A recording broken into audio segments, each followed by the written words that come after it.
মায়েরা, তুলসীর স্বামীর নাম কি? জোরে বলুন। শঙ্খচূড় দত্ত। তুলসী এত পবিত্র নারী, তার স্বামী শঙ্খচূড় হলো কেন? গণেশের অভিশাপ।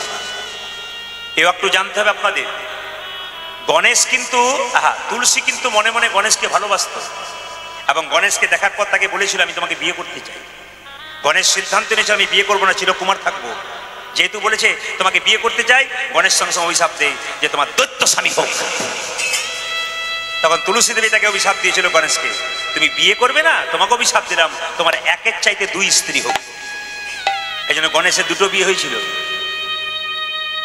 গণেশ বিয়ে করবে না বলেছিল, অভিশাপ পেয়েছিল কার কাছে? তুলসীর কাছে। আর তুলসীকে অভিশাপ দিয়েছিল তোমার দৈত্য স্বামী হোক। শঙ্খচূড় দৈত্য স্বামী হয়েছিল।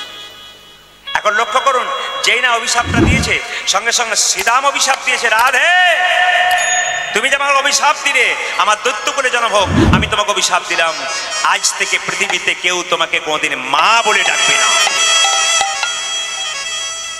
এইবার যে অভিশাপটা দিল, রাধা নিয়ে সোজা হয়ে দাঁড়াতে পারলো না।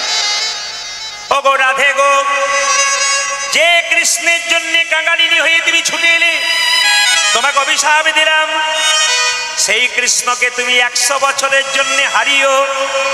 সেই কৃষ্ণ তুমি 100 বছর জন্য হারা হবে। রাধারানী কেঁদে কেঁদে বলল, শ্রীরাম রে, তুই অন্য অভিশাপ দিয়েছিস, ভালো করেছিস। আমি মা হতে পারবো না, তাতে কোনো দুঃখ নাই, কিন্তু আমি যদি কৃষ্ণ ছাড়া হয়ে যাই আমি কেমন করে বাঁচব? শ্রীরাম বলল, অভিশাপ যখন দিয়েছি তুমি কৃষ্ণ ছাড়া হবে, তোমাকে কৃষ্ণ ছাড়া হতেই হবে।